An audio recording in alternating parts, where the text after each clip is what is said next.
जिल्ह्याच्या सिंदखेड राजामध्ये महाराज जिजाऊंचं माहेरघर आणि या माहेरघरामध्ये राजे लखुजी जाधव यांच्या समाधीजवळ सापडलेली अतिशय प्राचीन अशी भगवान विष्णूची मूर्ती।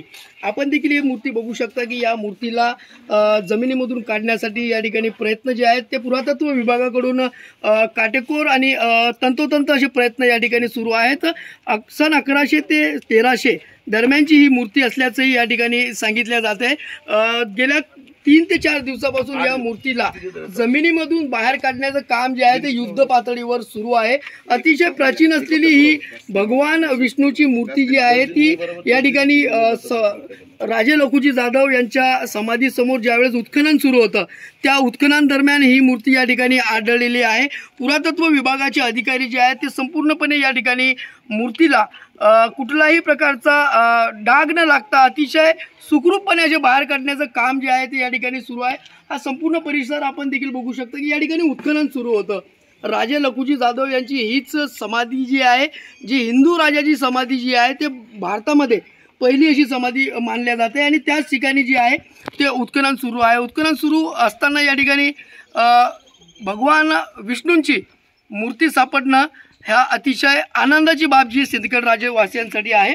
राजे लखुजी जाधव यांचे वंशज स्वतः आपल्यासोबत आहेत। दादा मला एक सांगा, अतिशय आनंदाची बाब आहे, मूर्ती आढळली। जय जाऊ राजे लखुजीराव जाधव यांच्या समाधी समोर केंद्रीय पुरातत्व विभागाचे अतिशय कर्तव्यदक्ष असे अधिकारी मलिक साहेब आणि त्यांची सर्व टीम या ठिकाणी आपण बघतो गेल्या 12 दिवसापासून अतिशय या ठिकाणी जी भगवान महादेवाची पिंड सापडली तिचं उत्खनन करत मंदिराचं उत्खनन करत असताना समोर येऊन ही भगवान विष्णूची मूर्ती या ठिकाणी सापडलेली आहे। आणि हे करत असताना आपण बघतो की हे IAS दर्जाचे अधिकारी असताना सुद्धा स्वतः हातामध्ये ब्रश आणि छोटे छोटे हे यांचे हे बघा किती बारीक शस्त्र आहेत, याच्या माध्यमातून ते या ठिकाणी या मूर्तीला कुठेही धक्का लागला नाही पाहिजे आणि त्यांच्यावरलं जे बारीक रेखीव काम आहे ते सुद्धा खराब झालं नाही पाहिजे याची काळजी घेत।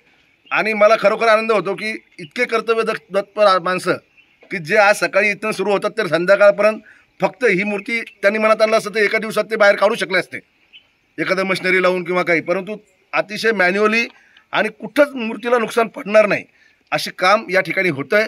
खरोखर ते कौतुकास्पद आहे। मी आपल्या माध्यमातून केंद्रीय पुरातत्व विभागाला सुद्धा आणि त्यांना सुद्धा विनंती करेल की सिंदखेड राजा ही खूप मोठी ऐतिहासिक आणि पार्श्वभूमी असलेली भूमी आहे। या ठिकाणी ही रामबारव असेल किंवा या गावामध्ये अजूनही उत्खनन होणं गरजेचं आहे की ज्यामुळं या सिंदखेड राजाचं ऐतिहासिक धार्मिक आणि सामाजिक महत्त्व हे जगताच्या पटलावर आलं पाहिजे आणि ते काम करण्याचं काम हे केंद्रीय पुरातत्व विभाग अतिशय चोखपणे या ठिकाणी करत आहे। मी आपल्या माध्यमातून दुसरी सुद्धा विनंती या ठिकाणी करेल की ही जी सुंदर अशी विष्णू भगवानांची मूर्ती या ठिकाणी सापडलेली आहे याचं सुद्धा या ठिकाणीच आपण सिंदखेडमध्ये जतन करावं आणि यांच्या कार्याला मी पुन्हा एकदा शुभेच्छा देतो। मला एक सांगा की ही मूर्ती जी आढळली आहे काय इतिहास असेल? 1100 सन ते 1300 सन मधली ही मूर्ती असल्याचं सांगितलं जात आहे, असा समोर माहिती येते। नाही, त्याची माहिती तुम्हाला विभागाकडनं घ्यावी लागेल, परंतु ही मूर्ती ज्या पद्धतीने आमच्या पूर्वजांनी या ठिकाणी ठेवली होती त्याच्यावर पूर्णपणे माती आणि विटा टाकून अतिशय सुंदर ती दबली नाही पाहिजे, फुटली नाही पाहिजे अशा पद्धतीचं सुद्धा त्यांनी हिचं काम या ठिकाणी ठेवलेली आहे। कदाचित त्या काळामध्ये ही मूर्ती फोडल्या जाऊ शकते, यांचा मृत्यू झाल्यानंतर यांना मारल्यानंतर आपले देवसुद्धा फोडल्या जातील या भीतीमुळे सुद्धा त्यांनी हे मंदिरं किंवा हे दाबून ठेवले जाऊ शकतात असं माझं हे मत आहे। ते केंद्रीय पुरातत्व विभाग आपल्याला नंतर त्याचं खंडन करेल किंवा त्याबद्दल माहिती देतील।